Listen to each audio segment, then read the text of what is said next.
So you can see who runs the show here. So you should watch the Neeyat films. अगर हम ये नहीं करते तो भूखे रह जाते हैं, right? So 6 different stories from 6 different regions of the country. So I went and I spoke to her and she had a very interesting story. What just happened? Like it's totally confusing. Twist in the You're like, there's a nice twist in the tail here. He will give me some answer and then he'll go to the kitchen, ask his wife and come back and tell me more stuff. Mine's a little more serious, Jairam. Oh my God.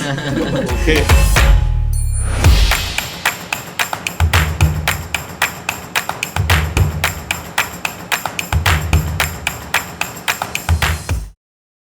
Hello everyone and welcome back to the part 2 of our podcast with Jairam and Arvind. Last time they hinted rather on a very exciting story that we are looking forward to telling you guys, and here we are talking about that. So Jairam, again we'll start with you. Like Arvind had mentioned on the previous podcast that you had said this line, and that's one of the first things he told me also when I joined, where he quoted you saying that we like to underwrite people, not papers. Can you sort of tell us how a business works on that? Because of course, you being in the credit business, it comes with its share of risks. Underwriting people and not papers is sort of sometimes a little difficult to do. So how would you kind of look at that from a business point of view?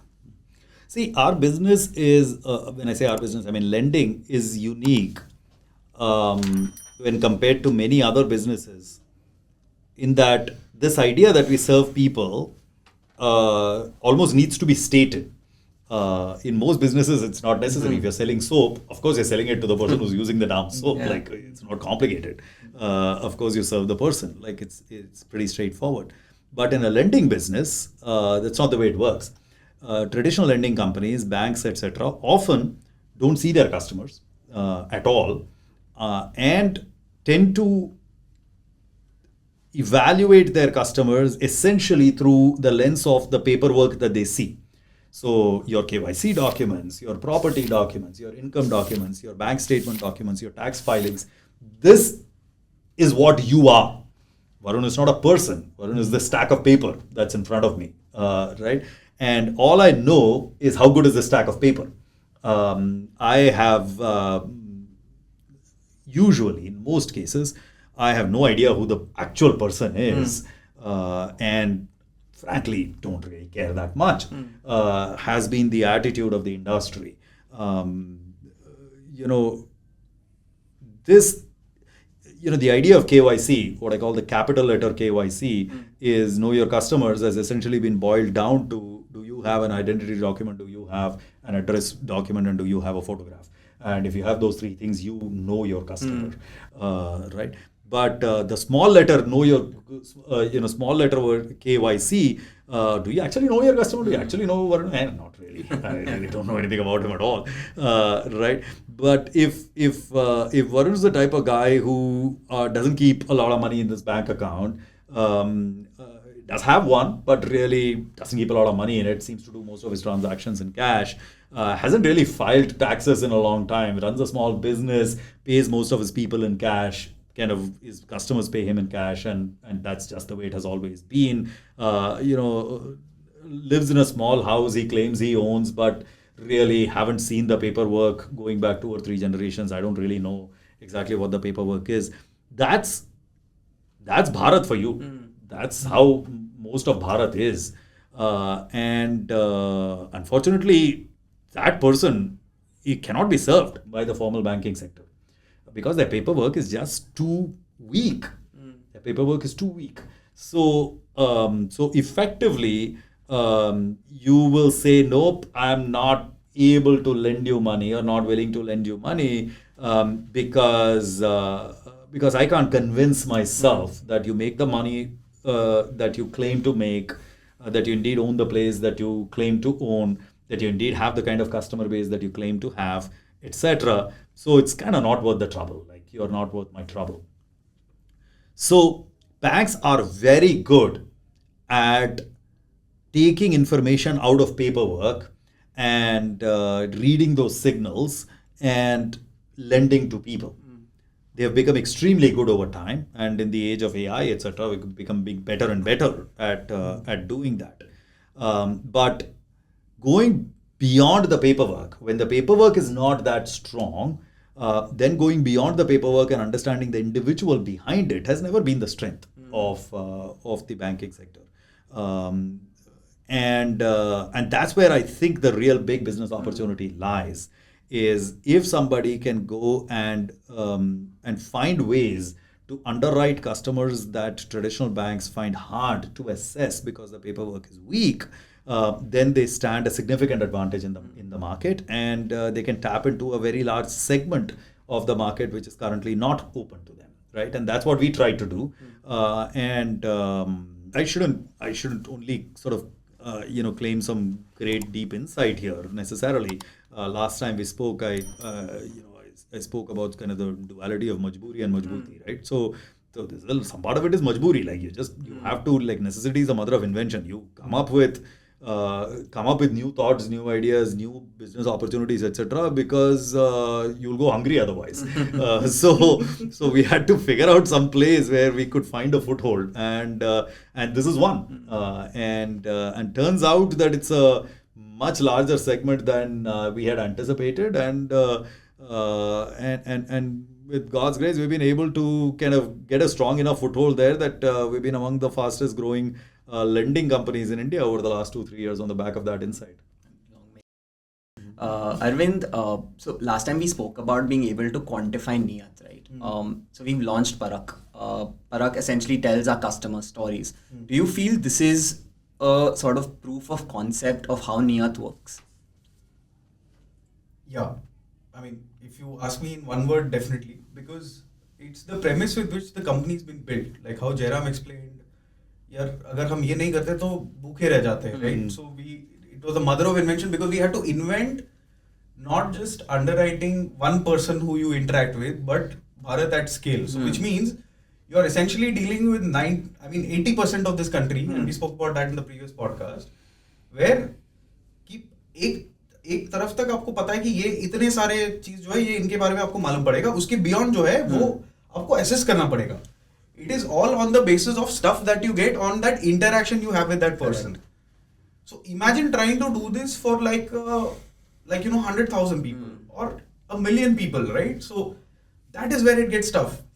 So in a way, Neeyat is sort of the quasi that we are looking for in that person. I mean, when we underwrite and when that person becomes our customer, they've done something good in their life or with their life, and uske piche, like I said earlier, there are extraordinary moments in their ordinary lives, like we had discussed in the last time. So bringing that alive, and I wouldn't say it's a representation of all the customers we have, but it is representative of some of the customers who we work with. The stories themselves, when we heard them for the first time, they were evocative because we had those interactions. हमने बैठ के बात किया उनके साथ में. That's when we discovered that there is more to their life, like Jairam said, कि यार 30 सेकंड में बात करोगे आपको कुछ समझ में नहीं आएगा, but when you have a hour-long conversation with them is when you realize there's something deep there.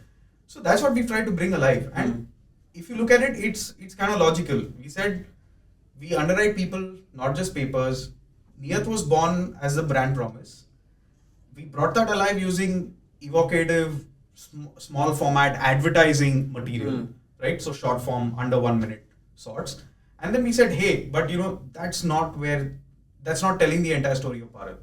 So then, you've got this leg of stories of 6 different stories from 6 different regions of the country with very, very different backgrounds, people doing very, very different things.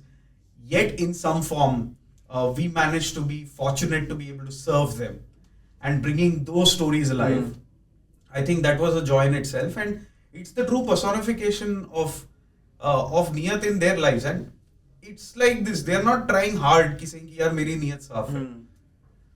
It's more their way of life. I mean, that's how they live. They've just lived a life of integrity. It's just you need to be able to figure out a way to be able to see it and appreciate it and bring it out to the world.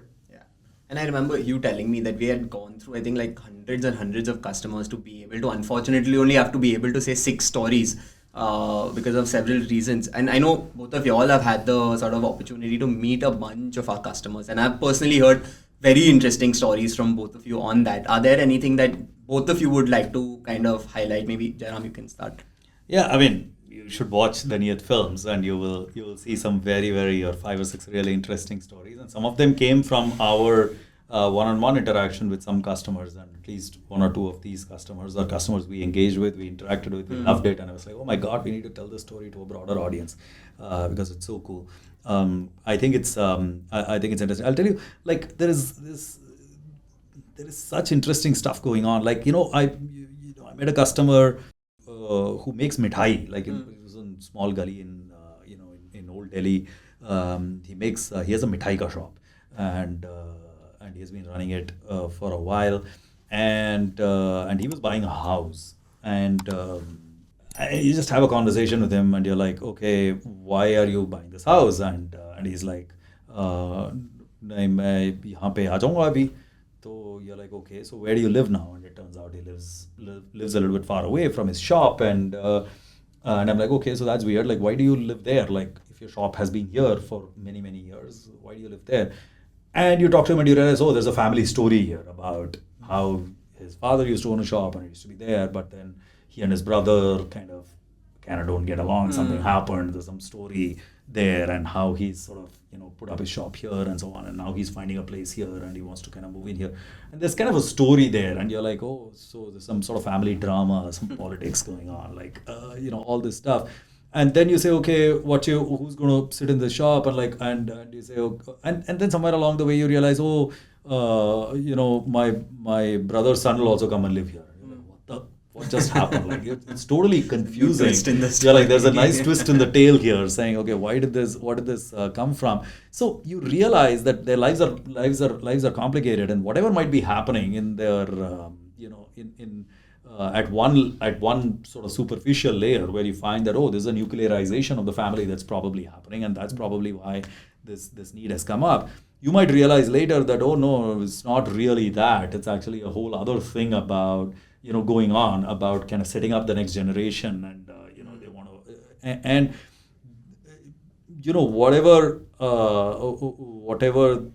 the guy's beef might have been at his generation, he's not going to carry that on, and that there is that they are going to make sure that their kids are all set up right, and put in the business in the right way, and all that kind of stuff. So it's incredible. Many of us don't end up thinking about stuff like this in our everyday lives, but you hear kind of stories like this all the time. And I told you another story. I think I might have told you the story, Arvind, like of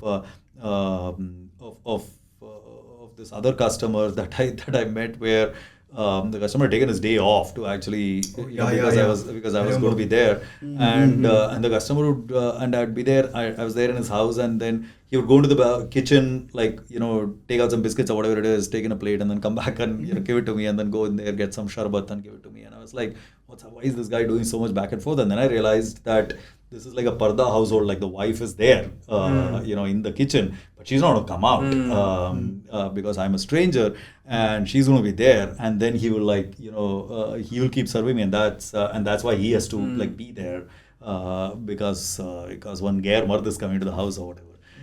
So I found that fascinating, that like there are these customers who are doing this and by the way, it's not like, and before we form too many impressions about kind of about whether it was a kind of whether it was a regressive mentality of the husband or whatever it is, I'll also say that when I ask the customer, okay, what do you want, like what else we could do differently, etc., he will give me some answer, and then he'll go to the kitchen, ask his wife, and come back and tell me more stuff, right? So you can see who runs the show here.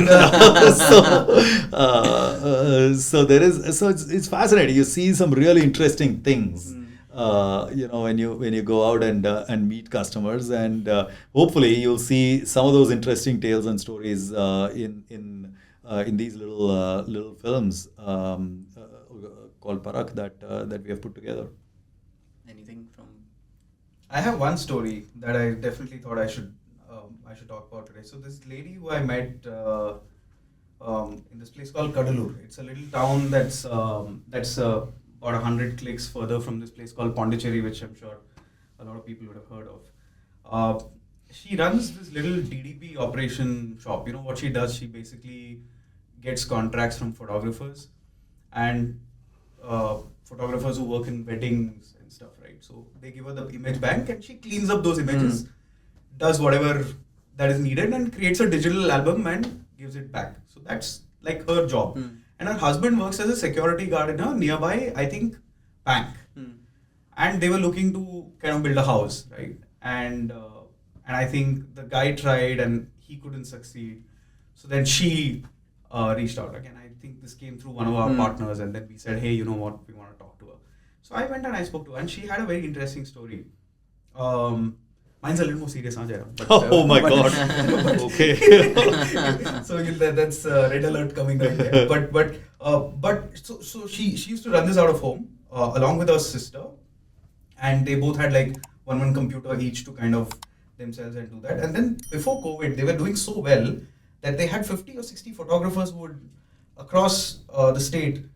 They had formed contacts with them. You know, they figured out a way to build their business, and they actually rented out an office. And then started out the office and then, did their work. And COVID hit. And obviously it hit a lot of people as it hit them. There came a time where she told me that she struggled so much that she had to literally, figure out how to go and fish. She's never done fishing in her life. Because Kadlur is a coastal town. She would figure out, go and fish, buy vegetables, whatever she can find her hands on. Because her husband was woefully unemployed at that time. So could figure out whatever it is to just make sure that the house runs. This I'm sure was a story for a lot of people. But when you hear something like this firsthand, with all the emotion that she's putting in because she's telling her own story, it's a very different way of looking at it, right? And then she says, when I look back at that time, and it's probably I met her 2 years after COVID, a year and a half after COVID, she's back in the same office that she had rented out, that she had to give away. She's back doing her business. Her husband's back doing her job. Her daughter's doing really well. She's playing some national level sport or something that she's been pushing her to do, study further. Very, very progressive in that sense. But what meets to the naked eye? I'm going back to the point that Jairam was making. What meets to the naked eye when you look at this person, you have a 3-4 minute conversation, you're not going to realize that they've been through so much. So it's just amazing. I mean, if you were to imagine just looking at this whole thing as a timeline, and how incredible would that be to be able to just see and experience, right? And then they did get their house, and she did a tour of her house with me. It was so beautiful. This little, 1-story independent house that they've built. She showed that off very proudly to me, saying that I've done this myself. Like just the two of us. Yeah, that reminds me of another very cool story. Like I was very impressed. It's a wonderful story. I love it. The other thing that I'm reminded of, so it was also in South India somewhere. I can't recollect where it was, but I met this woman. She was constructing the place, or I guess, right? And this was in Telangana, I think. I think that's maybe, the story you're talking about. The maybe, one where she's building a house. That's brilliant. Maybe. Yeah. So it's So I was very impressed with this woman. So she was she used to go, like, she was a housemaid. She used to clean houses of people in the area or whatever. And she had lost her husband, I think, a decade and a half ago or something like that. And she had a son. And son kind of studied till class 12 or something. And then he was like working with some contractors, and he had done some electrician thing. Like, so he had done some vocational thing, and he was an electrician, and he worked with some local contractor or something like that. So I met her in that place, in that plot where where the land was. So she had got that plot from some family thing, and then she was trying to construct the place, and she had been constructing it for years, right? And you could see that's a very small piece of land, and she's trying to put like one room, up there. Obviously, she needs to be there because she's doing a lot of the hard labor herself.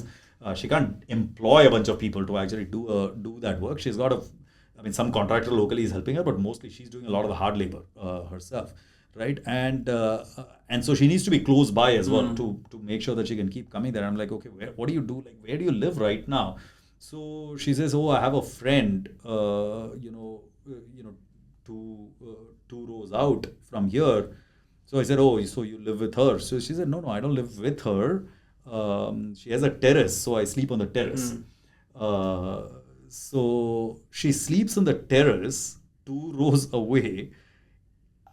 I don't know what she does in like the monsoons or whatever it is, what happens. But she needs to be close to this place because if she isn't close, she can't really complete this house in time.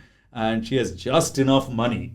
She has collected the bricks, she has collected the cement, she has figured out what to do. She needs just enough time to actually, close this, make this one room up, right? And then she'll be there. A year later, 2 years later, she'll think of putting another room on that place, etc. That is the story of so many Indians that are out there, right, who are doing their best to make a living and living an honest life, but are not today going to get a helping hand from a financial services sector. They're not going to be able to create leverage, which is a fancy word in urban circles, right? There is no leverage in their lives. They have 24 hours a day and they have 2 hands and 2 feet, and that's it. Right, there is no leverage. Can we as service providers, go in there and create that little bit of leverage for them in a way that is sustainable? Let's see. That's what we are trying to do. Very interesting. And one last thing before we sort of say goodbye. This is typically very different to what at least I have personally seen other brands do. You've been in marketing for 20 years. You've been doing this for about 25, 30 years in the BFSI space. How do you all see this as compared to work that others have possibly done, even in this testimonial sort of space? Yeah, Patani, we don't compare ourselves too much with what is going on out there. We are trying to do our thing. We are trying to we are trying to have fun. We are trying to tell a story in an honest way, in whatever format seems most sensible. We are experimenting and something kind of, if it appeals to us, we are trying it out. We will see whether it works or doesn't work, and it's for others to evaluate later whether it was a sensible thing or not, whether there was whether this was a viable kind of strategy, whether this was a viable format or not. Let others figure out over time. We liked it. We had fun doing it, so we did it, and hopefully it'll bring in sort of some positive vibes for the brand and bring some good cheer to these types of customers who are out there, and hopefully make them a little bit more optimistic about the future and the fact that there are some service providers who are willing to serve them. Right, that's all we really care about. Whether it gets the highest sort of GRPs or not, whatever. I don't really care that much about it. If we are able to do an honest job of telling a story, hopefully the story will resonate with a few people, and that's good enough. Anything? So authentically, look, like I explained earlier, if you were to ask purely from a sort of a marketing professional standpoint, yeah, it's absolutely the right thing to do. But I think here the heart was at play more than the mind. And when our friends at the Womb, who's our alter ego, they were the ones who came up with the idea, right? They came and told us, hey, you know what, there is just so much of richness in the stories that you guys say, and they themselves went and met a lot of our customers. So they also now have started feeling what we feel, right? So they said, you know what, this is not, we won't do enough justice if we kind of reduce this whole thing to just inspired storytelling. We need to be able to figure out a way to present this. And I think at that point is where we jumped into the idea, saying that, look, if there was a way for us to tell a real, authentic customer story, it's probably got to be done in this manner, where it's unscripted. It's a complete raw representation of their story, right? It's just that we went through a bunch of stories before we said, hey, you know what, this looks like what looks feasible on paper, and that's why we went ahead and did those. But really, just the joy of being able to put together. Imagine going out to the crew and not knowing what you're going to get out of it at the end of it, and coming back with completely, blindfolds, right? You have blindfolds on and you have no clue what's going to come out. But having said that, I'm if I at this stage where my slightly my experienced hat on, I'd say that in terms of the format of the storytelling of delivering the brand promise through a lived experience or a lived story is going to be able to build trust over a long term kind of way, and we got to be consistent in the way we do this. Only then is it going to kind of give us the dividend. We got to stay invested in the idea for us to be able to do so. So we don't know. So like Jairam said, we don't know how it's going to do. But honestly, I think again over here, switch to heart and say, look, it's an authentic part of our customer story.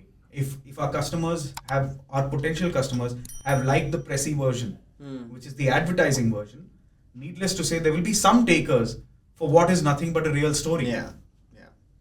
Awesome, guys. Jairam sir, Arvind, thank you so much for your time. This has been a lot of fun. I could go on, but I think you guys have more stuff to do. Everyone, if you enjoyed this, please like, share, subscribe, and we'll try bringing a lot more of these to you. Thank you. Thank you, man. Thank you. Thanks, Varun.